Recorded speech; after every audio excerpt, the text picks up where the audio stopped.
Hello మామ నమస్తే. పొద్దున్న మా మేడం ఫోన్ కొట్టి పనుకునింది సార్‌లే లేసి వెళ్ళండి అనింది మామ. నేనైతే ఎక్కడికంటే ఆమె లొకేషన్ పెట్టింది. ఈ లొకేషన్‌కి నేను మా కర్రీమచ్చగాడైతే ఎగురుకుంటూ వచ్చి వాలిపోయినాం. ఇంక వీడైతే నాకన్నా ముందు డోర్ తెరిచి దిగేసి ఎళ్ళిపోయిండు మామ.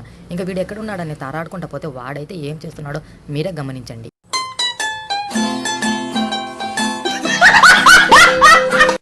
ఇంక మనోడేమో ఊదడం ఆపేసి నాకన్నా ముందు ఉరుకుతున్నాడు మామ. ఆగరా మామ నేనొస్తానంటే యాడ ఆగుతున్నాడు మామ. రాకెట్ కన్నా జెట్ స్పీడ్‌లో ఉరుకుతున్నాడు మామ మనోడైతే.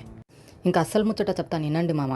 ఈ జాగాలోనే మామ మా మేడము వాళ్ళ స్నేహితులతో పాటు కలిసి ఇక్కడ ఖురాన్ క్లాసెస్ చెప్తా ఉంటారు. వీళ్ళు స్కూల్ లేనప్పుడు మర్చిపోతారని చెప్పింది గుర్తుపెట్టుకోరని వీళ్ళకి సపరేట్‌గా అదే పనిగా మా మేడము వాళ్ళ స్నేహితులతో పాటు కలిసి ఇక్కడ వీళ్ళకు ఖురాన్ క్లాసెస్ అనేది చెప్తా ఉంటారు. వీళ్ళు మర్చిపోకుండా ఉండేదానికి.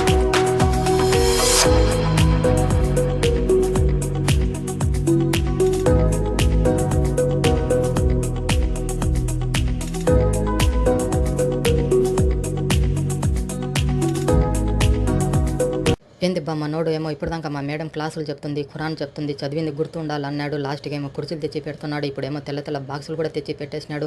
ఇవన్నీ ఏంది? ఇక్కడేమన్నా దావత్ ఖానా ఉండాదా అనుకుంటారు మామ. కాదు మామ, మీరు పప్పులో కాలేసినట్టే. ఈ పిల్లలకు మా మేడం హోంవర్క్ ఇచ్చినప్పుడు వీళ్ళొచ్చి ఆ గలీజ్ చేసేస్తన్నారు మామ ఆ సోఫాలనేది. అందుకోసమే మా మేడం వచ్చి ఈ విధంగా టేబుల్స్ వాటిపైన ఈ షీట్స్ అనేది తెప్పించింది. ఒకవేళ పడి ఈ పిల్లలు ఏదైనా గలీజ్ చేసినా కూడా కానీ ఆ టేబుల్‌కి అంటుకుంటాయి, ఆ షీట్స్‌కి అంటుకుంటాయి మామ.